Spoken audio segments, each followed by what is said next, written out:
Actually ব্যাপারটা হচ্ছে যে ওয়েদার সিস্টেমটা আপনাদের বলা দরকার। সেটা হচ্ছে ভূপৃষ্ঠ থেকে 5.8 কিলোমিটার, ভূপৃষ্ঠ না, সরি, সমুদ্রপৃষ্ঠ থেকে 5.8 কিলোমিটারের উপরে আপনার একটা উত্তর দক্ষিণ ওরিয়েন্টেড একটা ট্রাফ লাইন আছে। সেই ট্রাফ লাইনটা 84 ডিগ্রি নর্থ ল্যাটিচিউড দিয়ে, 84 ডিগ্রি নয় ইস্ট আপনার লংিটিউড বরাবর আছে, এবং সেটা অনেক সাউথ পর্যন্ত বিস্তৃত হয়েছে 15 ডিগ্রি নর্থ। তার ফলে এই জিনিসটা অ্যাকচুয়ালি খুবই ফেভারেবল। কিসের জন্য ফেভারেবল?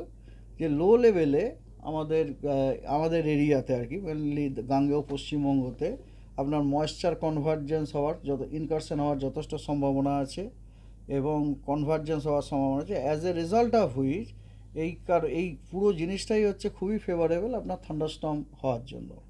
এই কারণে আপনারা দেখতে পাবেন সপ্তাহের প্রায় প্রতিদিনই পশ্চিমবঙ্গের জেলাগুলোতে আপনার বিক্ষিপ্তভাবে হলেও দু এক জায়গাতে থান্ডারস্টর্ম উইথ লাইটনিং রেন হচ্ছে, মেবি মডারেট। এবারে রেনফল ফোরকাস্ট আজকের উত্তরবঙ্গের সব জেলাতেই ফেয়ারলি ওয়াইড স্প্রেড রেনফল বলা হয়েছে। এগুলো সবই ইন্টেন্সিটি ওয়াইজ এগুলো সবই হচ্ছে হালকা মাঝারি। আর স্পেশাল ডিস্ট্রিবিউশন হচ্ছে অনেক স্থানে আপনার বৃষ্টি হওয়ার সম্ভাবনা রয়েছে। আর দক্ষিণবঙ্গের ম্যাক্সিমাম জেলাতেই আপনার ফেয়ারলি ওয়াইড স্প্রেড রেনফল হওয়ার সম্ভাবনা আছে। অর্থাৎ অনেক জেলাগুলির অনেক জায়গাতেই হালকা মাঝারি বৃষ্টিপাত হওয়ার সম্ভাবনা আছে। কেবলমাত্র কয়েকটি জেলা বাদ দিয়ে, সেটা হচ্ছে বর্ধমান, বাঁকুড়া, হুগলি, হাওড়া এবং কলকাতা।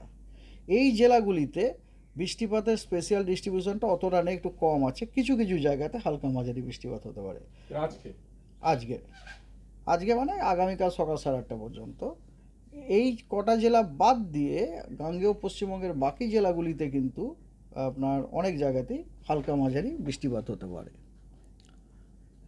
আগামীকাল 30 তারিখে কেবলমাত্র গাঙ্গেয় পশ্চিমবঙ্গের পশ্চিমের কয়েকটি জেলা, সেগুলি হলো পুরুলিয়া, পশ্চিম বর্ধমান, বাঁকুড়া, ঝাড়গ্রাম এবং পশ্চিম মেদিনীপুর। এই জেলাগুলিতে অনেক জায়গা জুড়েই আপনার হালকা এবং মাঝারি বৃষ্টিপাত হওয়ার সম্ভাবনা আছে, অর্থাৎ ফেয়ারলি ওয়াইড স্প্রেড রেনফলের সম্ভাবনা আছে। আর এই জেলাগুলি বাদ দিয়ে পশ্চিমবঙ্গের অন্যান্য সমস্ত জেলা, উত্তরবঙ্গ, দক্ষিণবঙ্গ, সব জেলাগুলিতেই আপনার কিছু কিছু জায়গায় হালকা মাঝারি বৃষ্টিপাত হতে পারে। কোনো জায়গাতেই ভারী বৃষ্টির সম্ভাবনা নেই।